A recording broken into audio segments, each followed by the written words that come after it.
The TVWAN News is proudly brought to you by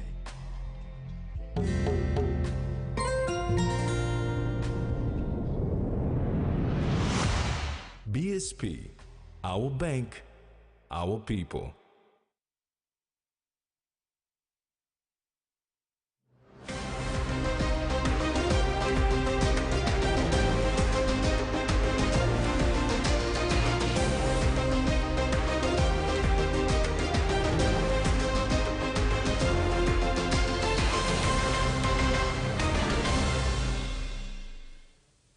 Hello and welcome to Monday's News. I am Rex Litter. And I'm Tracy Parr. Join me later for sports.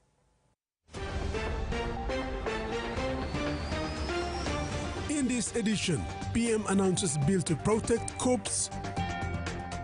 Madang Tourism Bureau addressing challenges. And Pacific Champs wraps week 2 of matches.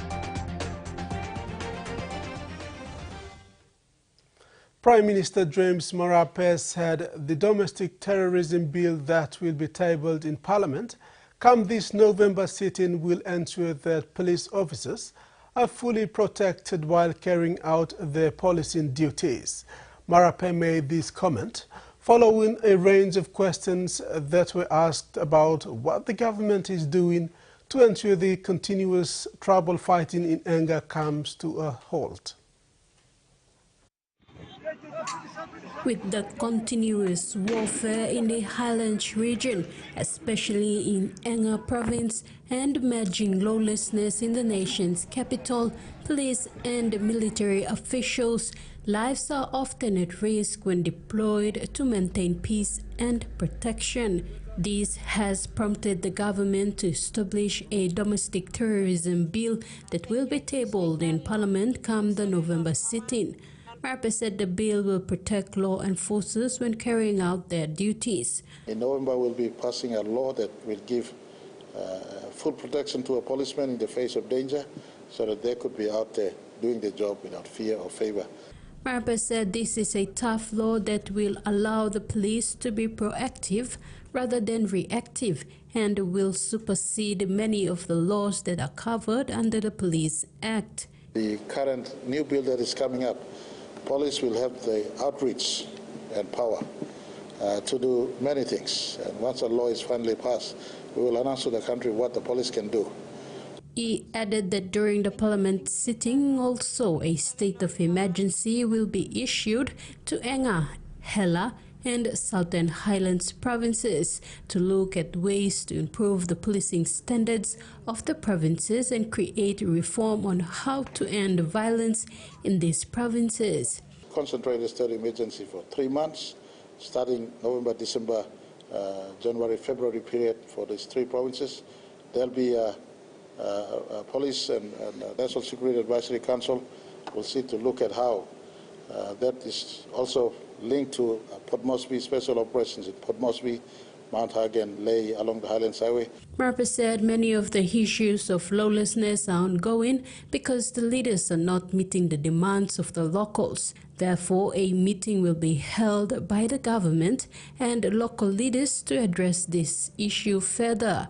Issues on the ground also relates to issues that could be met by local leadership coming to work. Not just the elected leadership at the National Parliament, but from the floor up. Tracy Parr, TVWAN News. Meanwhile, Marape said the government has established a special police force to carry out specialized operations. Police force comprising of specialist police officers are currently undergoing training in Bomana Training College and in Australia. Marape said the emerging lawlessness has put a terrorism threat to Papua New Guinea citizens and the national community. Therefore, the government has come up with this initiative to set up a special force to uphold criminals accountable. There's a special police force too being prepared for special operation. They have an anti-terrorism outlook to them. Training going on as I speak in Bomana as well as in Brisbane for the special force. So, we're not playing up in this matter. It's a this left untreated will affect our country's security. And so we're treating this as terrorism, and terrorism on civilians and terrorism on national interest, terrorism on our country's interest. So our special policy is being pulled together to deal with those who feel that they have gun and they could fight against state. Rather, the state must eliminate this from our midst. So. Prime Minister James Marape returned yesterday from Samoa following the conclusion of the 27th Commonwealth Heads of Government meeting. Marape said some of the issues discussed during the meeting were the impacts of climate change, ocean protection and trade. When speaking to the media after his arrival from Apia, Samoa yesterday afternoon, following the conclusion of the 27th Commonwealth Heads of Government meeting, Marape said the meeting for the first time was hosted by a Pacific Island country and attended by all 56 Commonwealth states. Marape said the states came together with a prime objective to promote inter-Commonwealth trade and strengthen the Commonwealth relationship, which the outcome was a success. 56 nations came together. There's a rejuvenation taking place in the Commonwealth family of nations, knowing what's happening in terms of geopolitics, what's happening in other parts of the world where peace is in high demand, in Eastern Europe, in Middle East, and elsewhere. The Commonwealth family of nations decided to come together more stronger, promoting inter-Commonwealth trade, inter-Commonwealth relationships. Marape said some of the issues discussed during the meeting were the impact of climate change, ocean protection, and trade. Sessions rotated around contemporary threats like climate change, ocean protection, but also moved into space of trade, commerce, and relating from within this family of nations. So, Marape said Papua New Guinea from that meeting affirmed its commitment to collectively work with the Commonwealth states to ensure 1.5 billion youths are given support in terms of preserving and nurturing our youths to be productive citizens. Our commitment to collective action that ensures 1.5 billion youths given stronger support in as far as all nations are concerned. The Commonwealth family all agreed that youths are our future, and all governments must do whatever they can to preserve our youths, protect our youths, and to nurture our youths to be productive citizens for their countries and collectively for the Commonwealth diaspora, globally speaking. Meanwhile, Marape said Papua New Guinea also has signed a framework agreement with Vanuatu for deeper exchanges in education, health, trade, and management of airspace, among others, and create a dialogue of economic discussions with other Commonwealth states.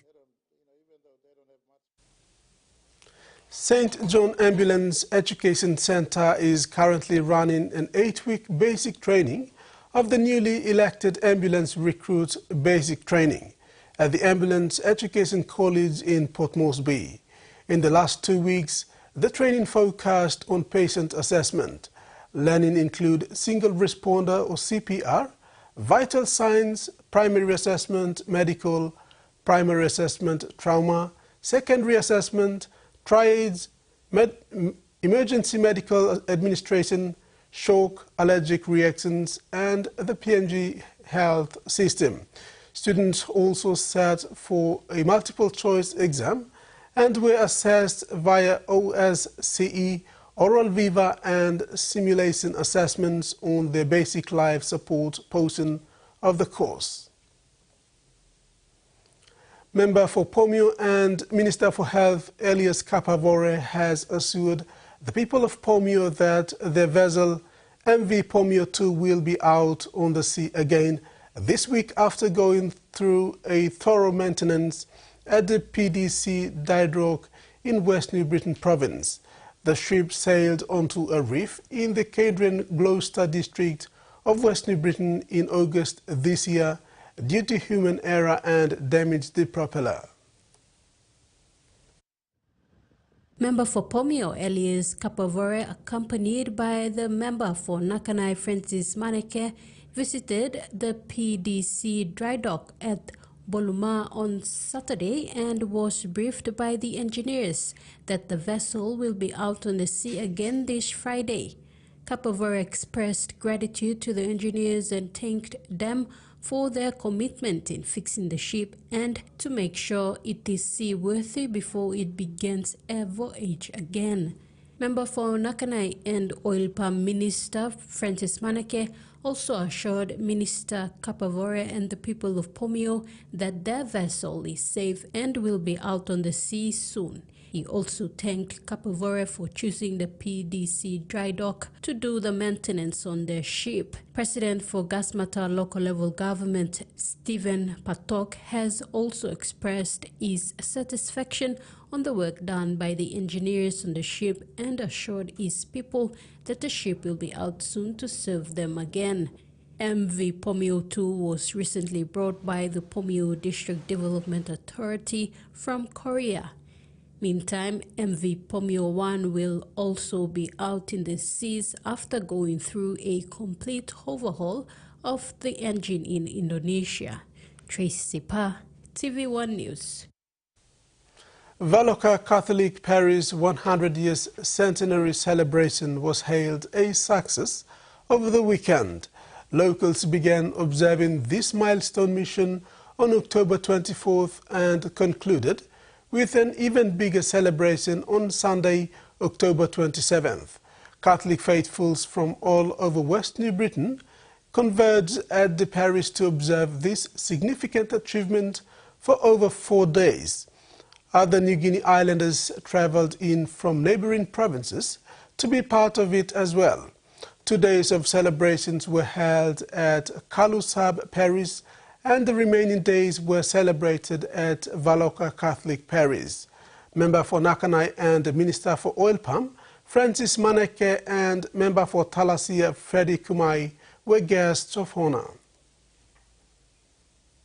You're watching TV1 News. Stay tuned. We'll be back with Days After Stories.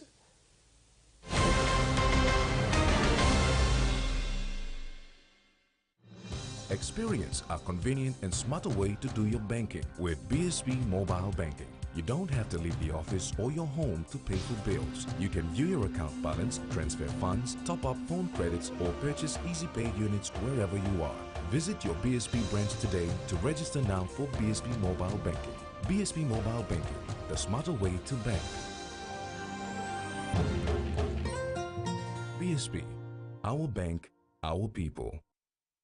He says the best Hunters players come from his region. So does she. But there's one thing that brings everyone together. SB Laga, Bunyamyumi. Open nets.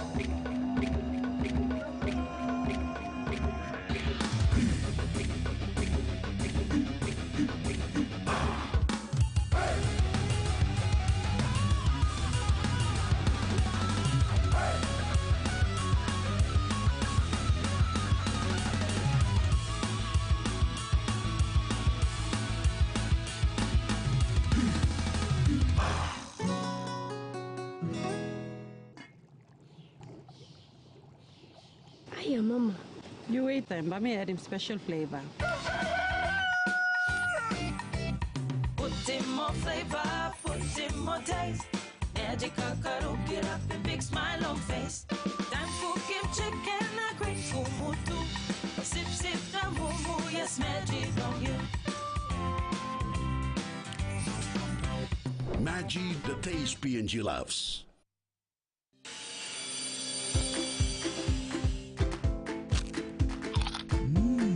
Right across the nation, we eat snacks crackers.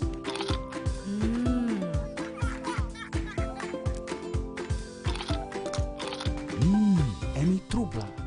All get a young plana lapun, only like him snacks crackers. Only make him here, no PNG, one time lay biscuit company. It's crunchy and tasty.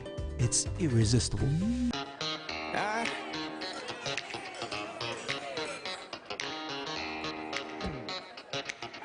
Superstition.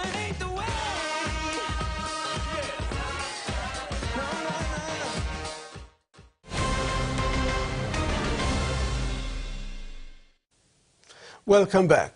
A new logo and website were launched today for PNG Labour Mobility Unit at the APEC House.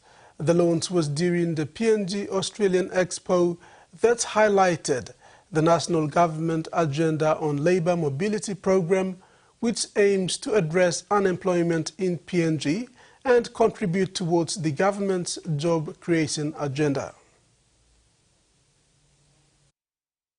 More than 4,000 households in PNG earned an income from the PNG Labour Mobility Program since the establishment in 2019.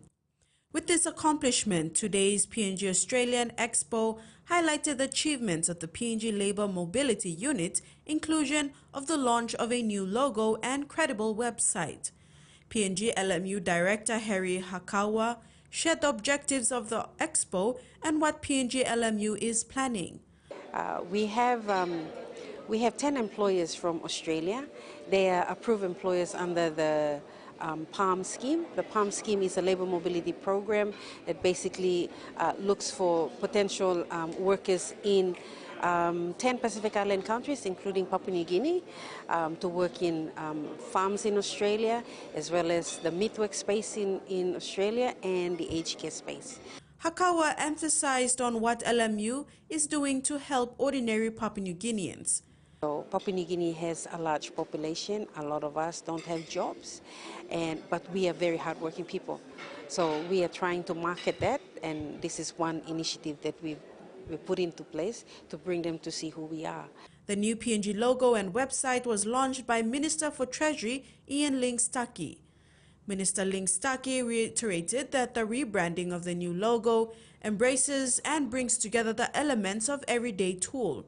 He added that the website is an information hub where credible information will be made available and accessible to all stakeholders. Important labour mobility information, awareness and knowledge sharing will be shared to stakeholders through the medium. It will also be the tool for PNG to participate in the regional labour mobility agenda with other Pacific Island nations and many more.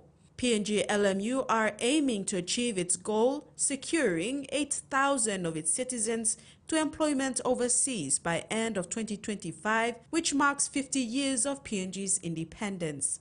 The government gave us a target of 8,000 people to recruit by next year. So we're working towards that number. We're halfway there. We may not be able to reach that number, but I'm sure we can be able to do something. And that's the reason why we bring the employers here, so that they could help us to increase that number of people. Recruitment is in Papua New Guinea is quite easy. It only requires us to make sure that the employers know who we are, understand who we are, and we call it the demand, that they can be able to come and recruit from Papua New Guinea. Jasmine Erojak, TVWAN News. The recent death of a Fijian woman who was working in Australia under the Pacific Australia Labour Mobility has raised concerns on the welfare of Pacific Island workers under PALM scheme. Director of PNG Labour Mobility Unit, Harry Hakawa, emphasized PNG LMU's stance in this concern and what they are doing to address this issue. Process that we all follow, an established process. We work together with the Australian government to have those processes followed. What we do before we send our workers to Australia is that we get them to go through a process of understanding that there are avenues for them to air their frustrations, air their views, air their concern, which is like through the Fair Work. Also through DUA as well. There's a government agency that sits there basically looking after the welfare of our people and also the welfare of our employers. So there are processes that we have, and we try our best to make sure that our workers understand that they can reach out to these avenues that are there. If they don't have a fair understanding of that, then they get into trouble, they don't know what to do. It comes back to us and people saying that, well, you didn't look after your workers. But it is our responsibility to prepare our workers. So we're going through a process of making sure that they are trained, they are informed about what is expected from them when they go across to New Zealand and Australia. Challenges faced today are not confined by national borders.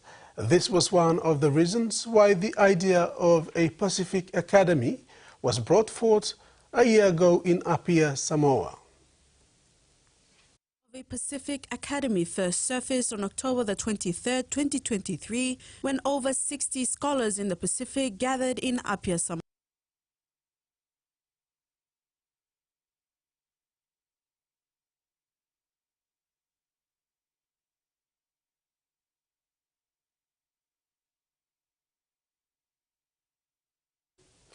We apologize. And now the finance news. The kina closed lower at 0.2536 US dollars in the interbank market. At Bank South Pacific, our kina was buying 0.2461 US dollars, 0.369 Australian dollars, 0.2204 euro and 37.35 Japanese yen. Looking at commodity prices at New York close, gold, coffee, copra and cocoa closed higher, while cocoa, palm oil and crude oil closed lower. And on the stock market, the Dow Jones closed lower, ASX closed higher and all ordinaries closed higher as well. This is TV1 News. We'll have news making headlines overseas when we return. Stay with us.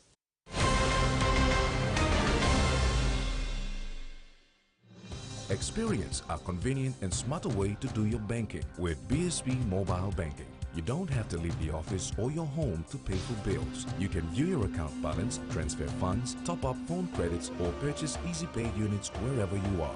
Visit your BSB branch today to register now for BSB Mobile Banking. BSB Mobile Banking, the smarter way to bank. BSB, our bank, our people.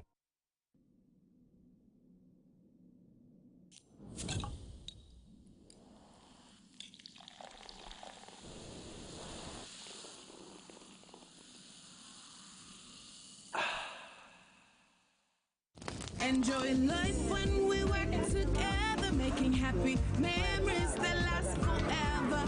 Hot in talk, young or old, a scale race, family meal we're told. We'll bring out the smiles cause it's our favorite romance. Tennessee cola, scale rise, don't scale price. Tennessee cola, scale rise, don't scale price. Amber, you like it? A true champion is measured by their courage, their determination, and their passion to never give up and to always keep trying. With a delicious Milo in milk taste and added nutrients, Milo in milk is a great way to fuel our little champions with nourishing energy every day. Because true champions give it their all. Milo, PNG and Mia. Find PNG made. Rugby League is a powerful force that unites Papua New Guinea and develops our youth. Through partnerships with the PNG LNG Kumals, Grassroots Rugby League and Justin Olam, we aim to instill skills to last a lifetime. I'm community blue. When it's a new game, I'm a community. You must help the community. When we invest in people, we invest in tomorrow's possibilities. These two are creeping into your personal space. Why don't we send them packing? Oh, maybe not. Bing bang bing, bum bum.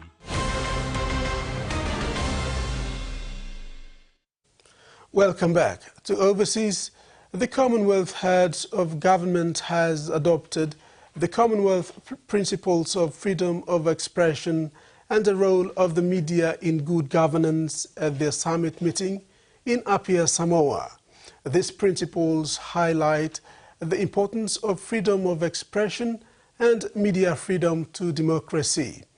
They state that Commonwealth governments should consider repealing the amending laws which unduly restrict the right to freedom of expression.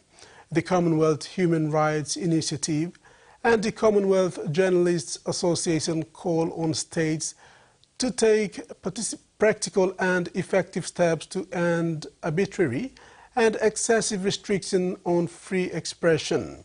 While we all know too well that this right is under threat, the Commonwealth as a whole must audit progress and engage with civil society to ensure that these principles are implemented in reality.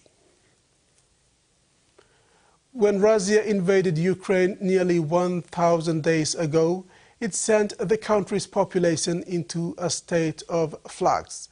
Some of those who fled the conflict and came to Australia now face a more certain future thanks to a recent visa announcement by the federal government. It's been celebrated by a gathering of Ukrainians in Sydney today. Celebrate culture, dancing, and most importantly, food. Ukrainian food can tend to be a little bit carb heavy, but it's very, very tasty. Since Russia's invasion in 2022, the community has shown its resilience. Many here still have family in Ukraine. Some returned from the front line not long ago. As the hits were landing around us, one of them hit me directly in the legs, and I was just lying there waiting for death.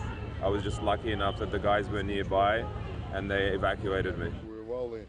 29-year-old Victor lost both his legs just 2 months ago, but says he's proud to be here. The day that we stop to celebrate various holidays, birthdays and weddings is the day that we will lose. Earlier this month, the federal government announced that some Ukrainians here on temporary humanitarian visas will now be able to access a new pathway to residency in Australia. It means they'll receive more benefits and eventually be eligible for citizenship. With this announcement, that stress is gone, and those Ukrainians that wish to stay now are confident that they can build new lives here in Australia. Like 17-year-old Nika Kovalenko, who arrived 2 years ago. Getting this permanent residency means a lot for me, just for the understanding that I will have a proper education in the area that I want, in the university that I want, in the country that I want. Finally settled after so much uncertainty. France has been criticized by experts of the United Nations Human Rights Committee for the alarming death toll in New Caledonia during recent protests and its cold shower approach to decolonization. The UN committee met last week in Geneva for France's 5-yearly human rights review with a focus on its Pacific territory after peaceful protests over electoral changes turned violent, leaving 13 people dead since May. French delegates at the hearing defended the country's actions and rejected the jurisdiction of the UN decolonization process, saying the country no longer has any international obligations. A delayed fact-finding mission of Pacific Islands Forum leaders arrived in New Caledonia on the weekend to assess the situation on behalf of the region's peak regional intergovernmental body. The Northern Territory's Corrections Commissioner says he's put in place emergency measures across the prison system, including shifting prisoners to cope with record overcrowding. The union is disputing the measures and it's advising members not to attend work on Monday if they feel unsafe. 1,370 prisoners is pushing corrections to breaking point, according to the Commissioner. It's a busy and challenging time for corrections. We know that. We know that the criminal justice system in its entirety is under pressure. With more than 150 inmates in police watch houses across Darwin, Palmerston, Katherine and Alice Springs, new emergency measures have been declared to relieve the pressure. Among them, female prisoners are being flown from Alice Springs to Darwin to make way for 40 male prisoners. And if I need to keep moving prisoners around the territory to rationalise across different sites, we'll do that. The prison and watch house in Darwin will also receive extra prisoners to relieve pressure on watch houses elsewhere. Corrections says it's employing more staff than ever before, but the union estimates there's still 170 guards short. Officers are so concerned that riots could happen and the corrections have no contingencies put in place for any large-scale riot or incident. They're advising guards who don't feel safe not to come to work. You are safe. I've said clearly to my staff when I've written to them every time this week and again yesterday, and I'll write to them again today, our safety in the operations and your safety is the #1 priority. The Commissioner says he's also working to alleviate concerns about conditions inside. I was in the prison today when I saw the crowding of prisoners, people lying on the floor, prisoners yelling out to me going, oh, they're putting more people in here, it's too hot, don't let them put more people in here. I just can't imagine how it must have an impact on ladies and the anxiety that they're feeling right now, knowing that they're going to be relocated 1,500 kilometres away from their families. Police watch houses are routinely used to house inmates in the Northern Territory, with prisons operating above capacity for some time. The union says the government's treated corrections as an afterthought by rushing through changes to bail and mandatory sentencing laws. But the minister's blamed the previous government and says he's finalised a 3-step plan for long-term infrastructure, rehabilitation and immediate relief. The Commissioner says the measures are temporary until that relief has arrived. The Australian Prime Minister has defended his relationship with a former Qantas CEO after reports he asked Alan Joyce for several flights upgrades. Anthony Albanese reportedly received 22 upgrades over a decade, but he says they were all publicly declared. And that there's nothing to see here. But these reports have come from 9 newspapers and a book that's been written by one of their columnists, which talks about Mr Albanese's relationship with Qantas and in particular Alan Joyce, the former CEO. Now, we understand he was given 22 flight upgrades. They are to business class, and that was for personal travel and at times for family members, including his son Nathan. And it was also at a time when Anthony Albanese was the Transport Minister and also the Shadow Transport Minister. Now, the Prime Minister's responded to this. He says that his flights were declared and that that's the important thing. But there has been some criticism from the coalition, and in particular, their queries are around his relationship with Alan Joyce, given that there was a decision made by the government a couple of years ago to block Qatar Airways from adding more flights into the country. That was something that people were calling for more competition, but there was criticism around the government for not doing that. We've heard this morning from the Workplace Relations Minister, a senior government minister, Murray Watt, and he has defended Anthony Albanese. Anthony Albanese has on several occasions taken on Qantas. He took them on as the Transport Minister when they grounded their fleet and went after unions. He took them on in opposition, and he took on the coalition who refused to provide any support to Virgin when it went broke at Qantas's request. The LNP also sided with Qantas when they sacked their workforce despite receiving nearly $1 billion in JobKeeper. Labor and Anthony Albanese stood against that. Minister Murray Watt there, and he's also defended the Prime Minister on the question about whether he actually directly called Alan Joyce and asked for these upgrades. He says, as far as he's aware, that that is just rumour. Back home to our earlier story, challenges faced today are not confined by national borders. This was one of the reasons why the idea of a Pacific Academy was brought forth a year ago in Apia, Samoa.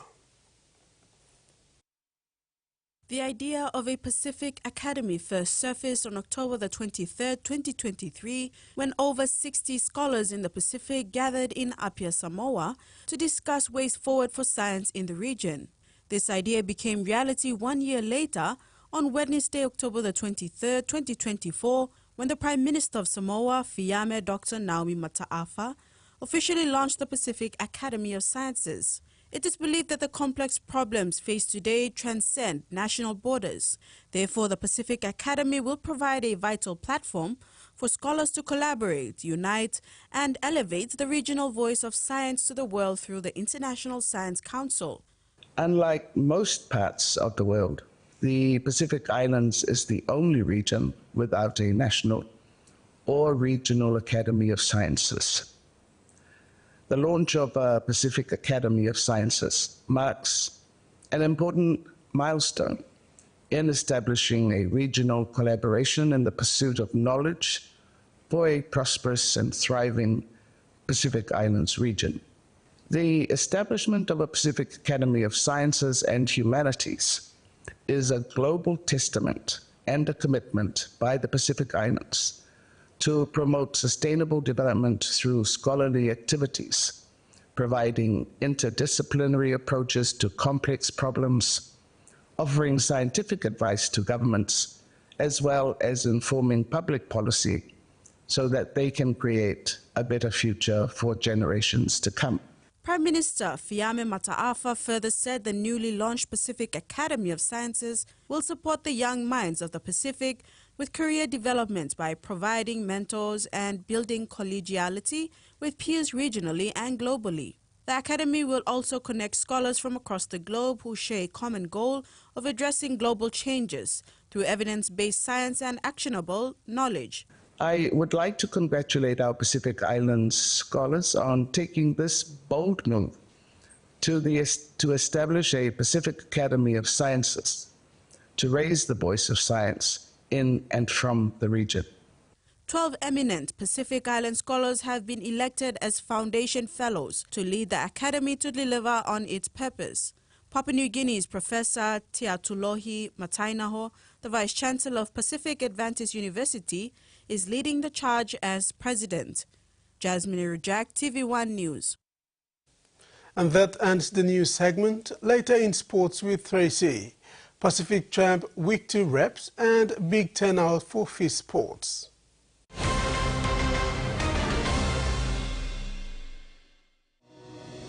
In its first 10 years, the PNG LNG project has had a long-lasting impact, contributing more than 26 billion kina to the state of Papua New Guinea. Equity distributions are paid to KPHL and MRDC based on the interest they hold. Tax is paid to the IRC, while development levy and royalties are paid to DPE.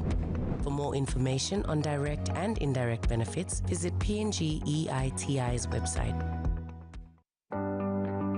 Discover your home away from home at the Sidler Bay Hotel in Lorengau, Manus Province. Whether business or leisure, our modern amenities, delicious local cuisine, and serene surroundings will make you feel right at home. Book your stay now. Call 7496-3232 or email reservations@sidlerbayhotel.com.pg. Sidler Bay Hotel, where your Manus adventure begins.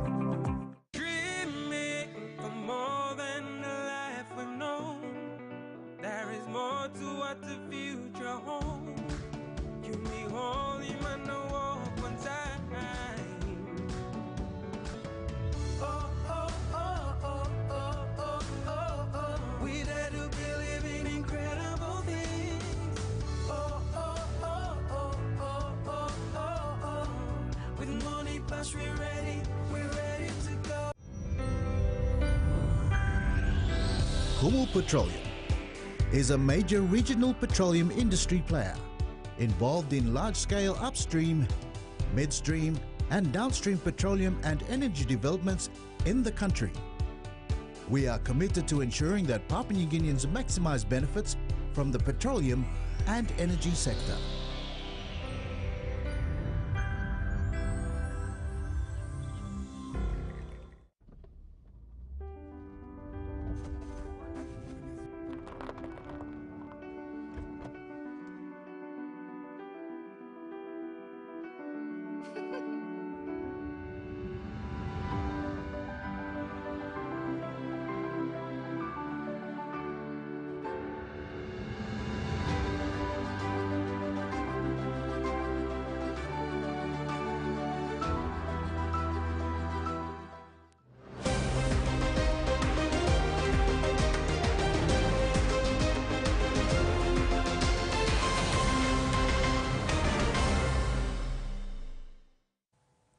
Thanks for staying with us.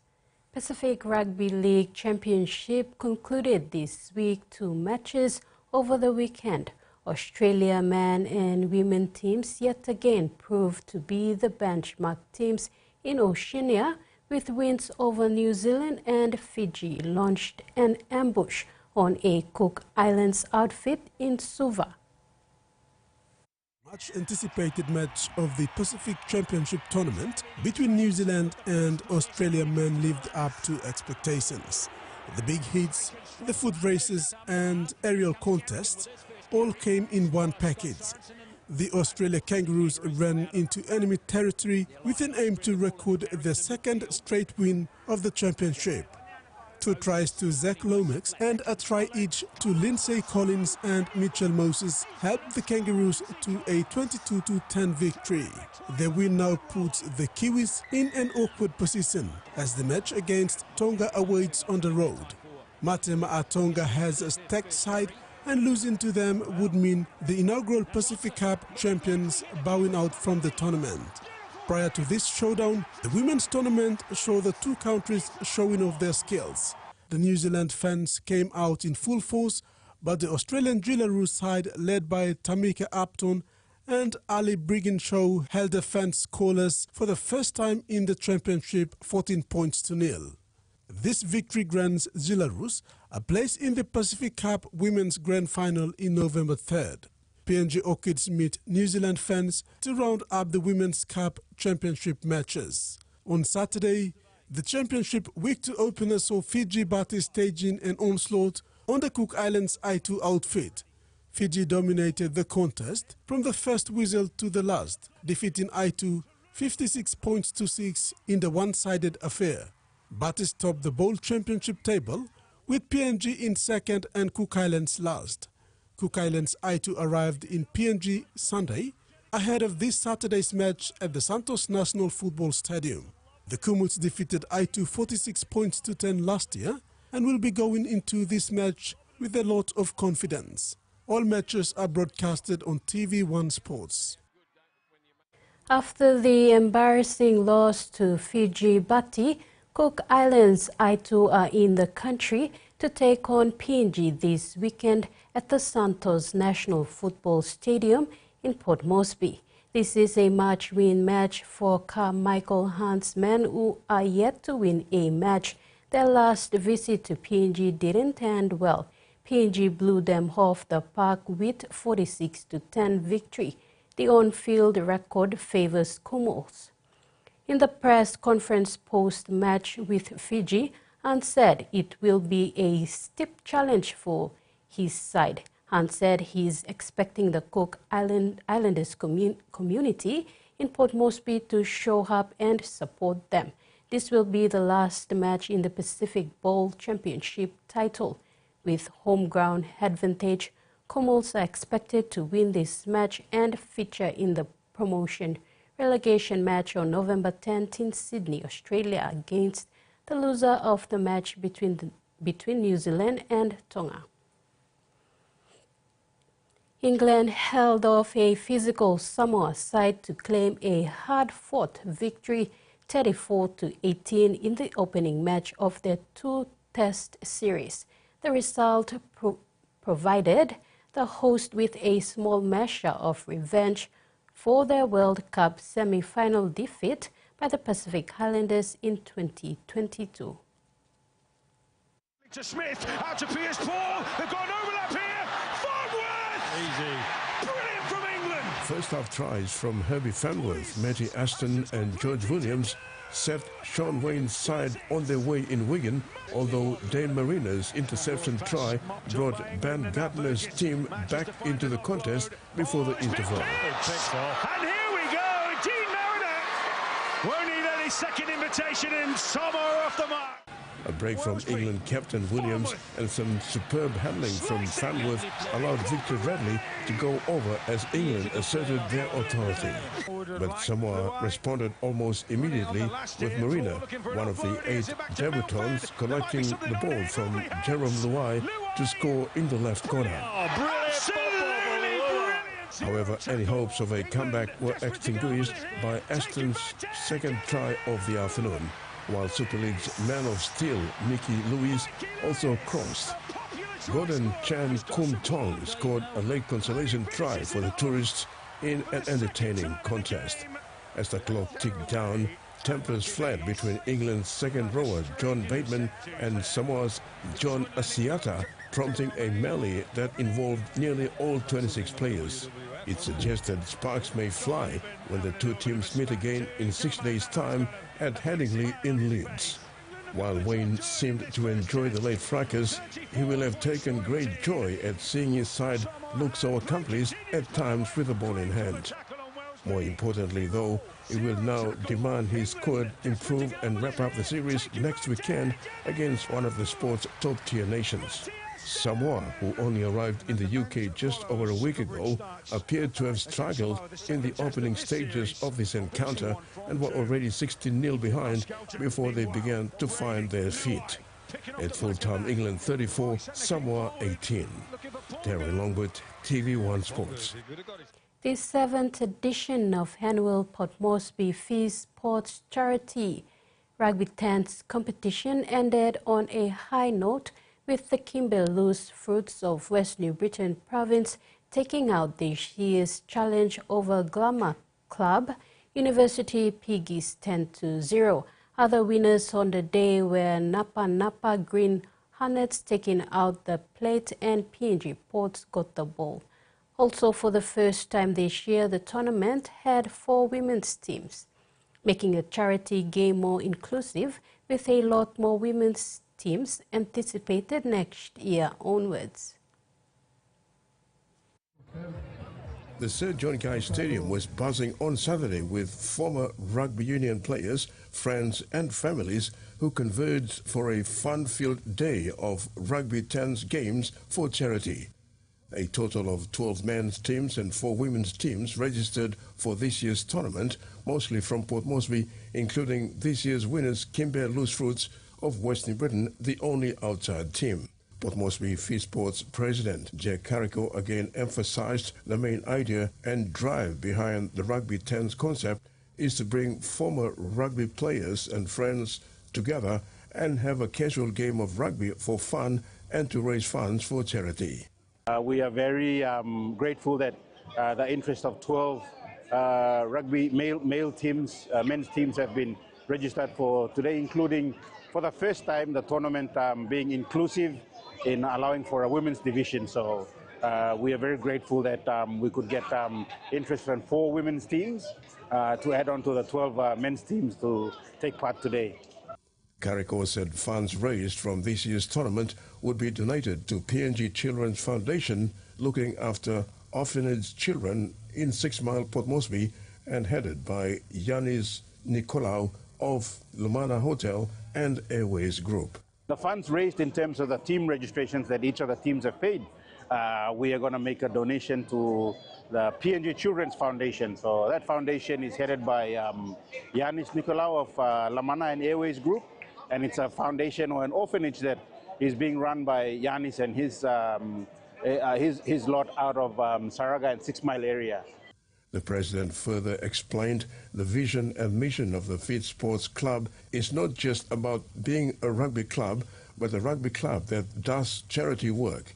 He said apart from rugby, Port Moresby Fee Sports is also involved in golf, bowling and netball to raise funds since its inception in 2012.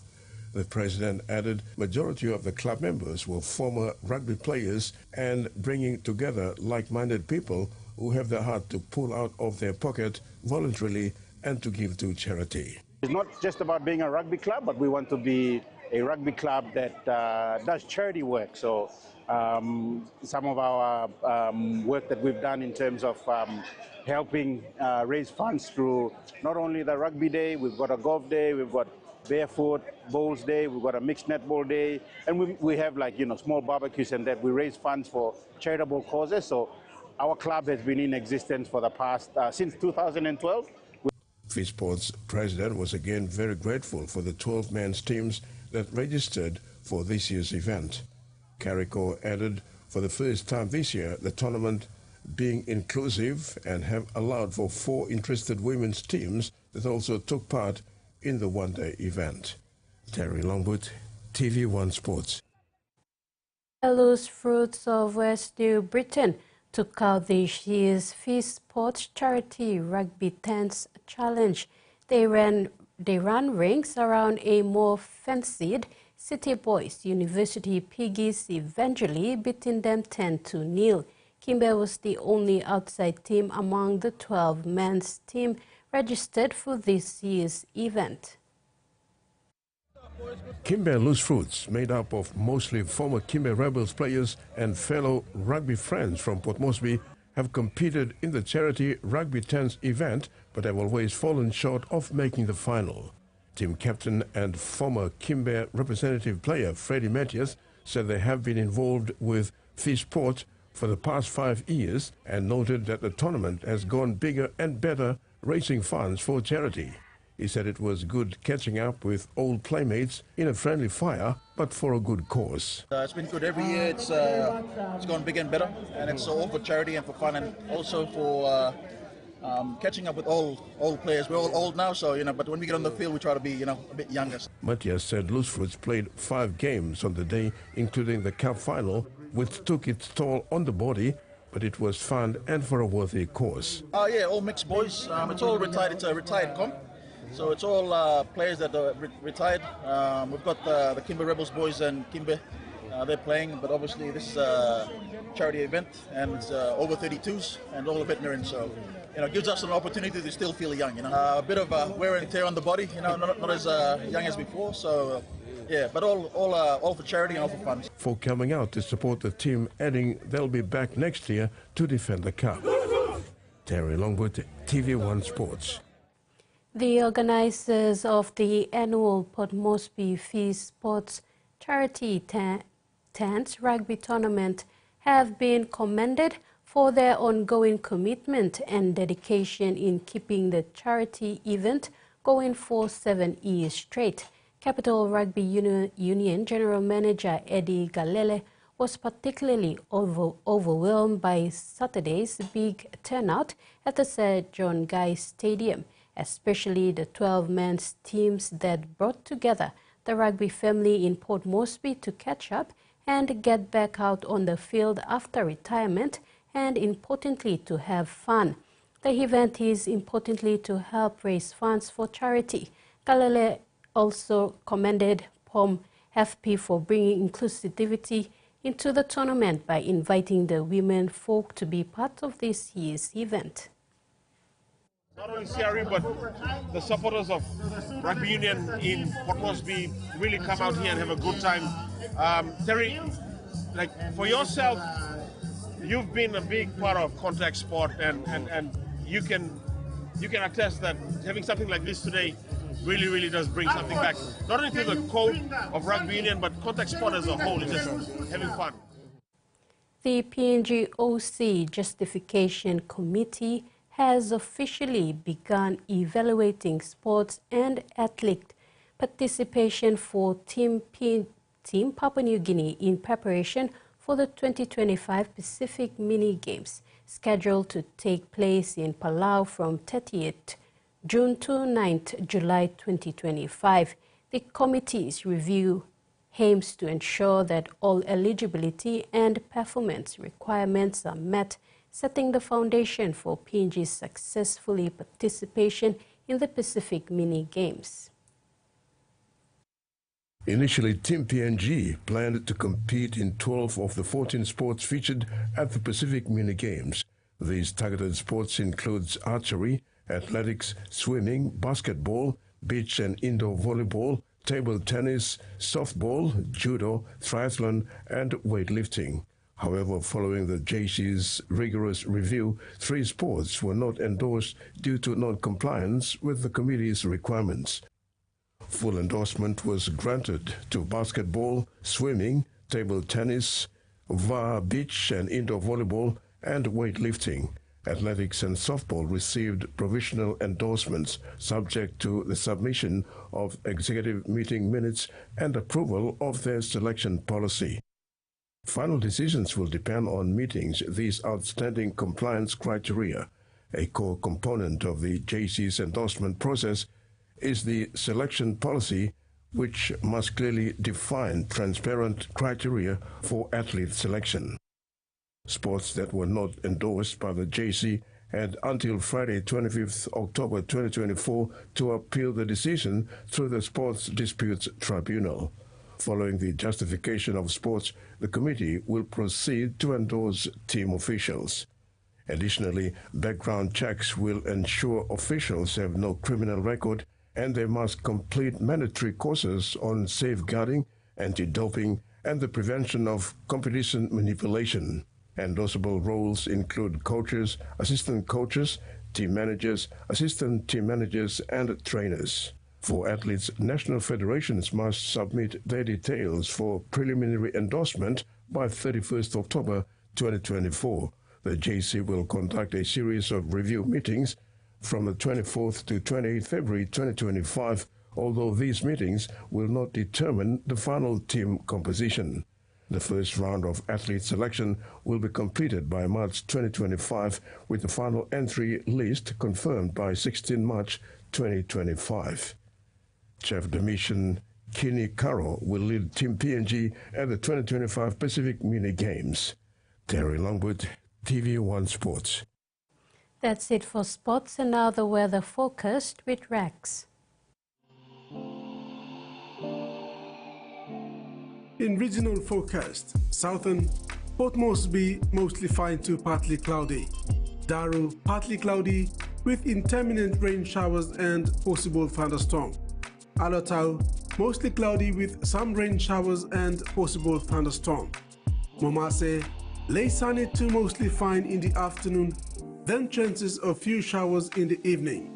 Vanimo, some rain showers and possible thunderstorm. New Guinea Islands, Lorengau, some rain showers. Kokopora Bowl, mostly cloudy with few rain showers and possible thunderstorm. And Kimbe, partly sunny, then some rain showers and possible thunderstorm. Islands, Mendi, Tari and Wabeg, cloudy with rain showers and possible thunderstorm. Ocean forecast for PNG areas for the next 24 hours. Coral seas rough, becoming very rough at times with east to southeast winds of 20 to 33 knots, increasing to 40 knots at times.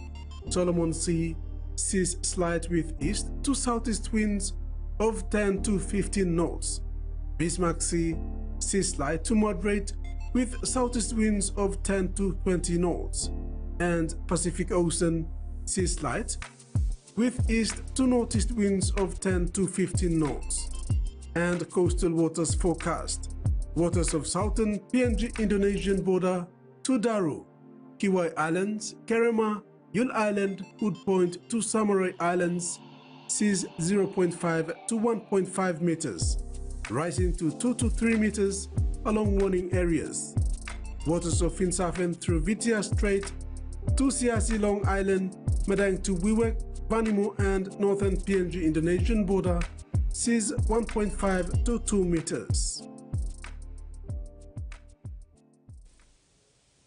And that ends the news tonight. From the news team, thanks for your company. Good night.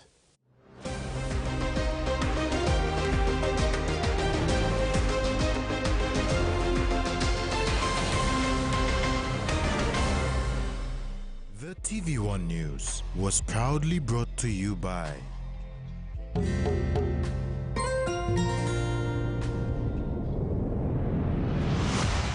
BSP, our bank, our people.